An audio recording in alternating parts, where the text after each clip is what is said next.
Well, this is the waiting room. This is where everybody would come and see the doctors. At the very beginning, this and the next two rooms is all there was. Well, Mrs. Luckey got tired of somebody coming to see him on their horse and buggy. When you go 2.5, 3 miles with your horse, you aren't going back home because you got to let the horse rest. So they just stay all day. The doctor's out calling on people. Mrs. Luckey got tired of that. So he come over here and built the room that we're standing in and the next two rooms. They would give out the medicine right here, and you'd pay her before you leave. Everything had to be cash here. This is the pill room. We're using it as a nurse's station now for the clothes, but this whole wall was full of medicine. Big brown jugs, clear across. That was all this room was for. But we're into nurses' uniforms, the hats. Everybody that's on the top shelf is a worker that worked at Wolf Lake Hospital. The ambulance would pull in right beside the hospital and then come in here. The first place they'd bring the body or the patient is the patient room. They'd bring them in here. This is where they find out the problems with that patient.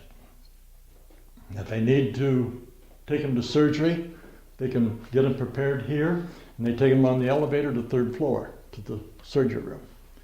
And in this room right now, we still have the original table, and the cabinets, 2 cabinets still original, and the tonsil chair. This is where you get your tonsils taken out of. It's a very heavy chair.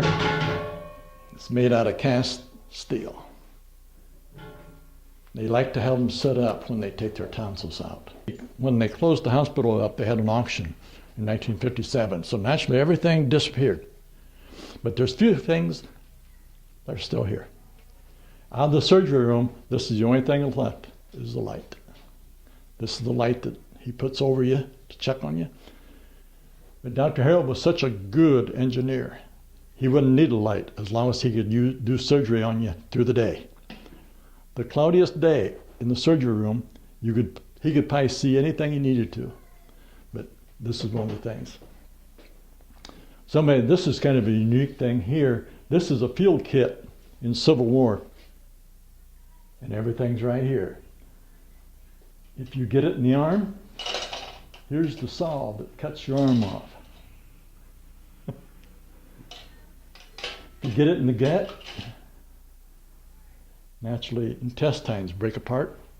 Well, to put the intestine back, depending on what size intestine you got, the rope, they put this in. And this heals the intestine. I won't tell you everything else on that. Splints. This goes into your arm like this, or like this. But this room was only for tonsils at the time. They had so many babies in the hospital in the 40s and 50s, they had to start putting them in dresser drawers. This is where I started when I came here. When I was 3 years old, he'd have crayons and toys on the desk. As soon as I'd get here, I'd come to this room because I knew where the crayons and toys was. So I stayed in this room most of the time. The first 2 years, I stayed in here. Everything that's left or in this room now that really has got anything to do with Dr. Harold is on that wall there. These are his books. All I remember is how the RNs treated me. They just took me in just like one of their own. And up until the RNs dying, my mother would still have me take her to see them. And that's right up to the end.